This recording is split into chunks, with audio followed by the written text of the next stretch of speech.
আ যতটুকু জানা যায়, পীর আউলিয়া বা বিশেষ কোনো ব্যক্তির মৃত্যুবার্ষিকী উপলক্ষে তার অনুসারীরা ওই ব্যক্তির সমাধিস্থল বা মাজারে সমবেত হয়ে বিশেষ বা আধ্যাত্মিক উপায়ে দোয়া প্রার্থনা, মিলাদ মাহফিল, কোরআন তেলাওয়াত এবং কোথাও, কোথাও গান বাজনার মাধ্যমে ওরস শরীফ পালন করে থাকেন।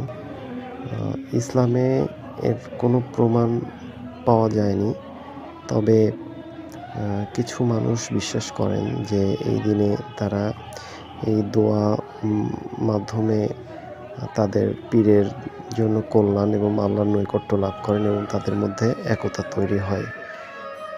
যাই হোক, এটা নিয়ে অনেক কন্ট্রোভার্সি আছে। আমরা এরকমই একটি ওরস শরীফে এসেছি, যেখানে অনেক লোকের খাবার আয়োজন করা হয়েছে। এখানকার খাবার আলহামদুলিল্লাহ অনেক ভালো লেগেছে আমাদের কাছে। আসসালামু আলাইকুম।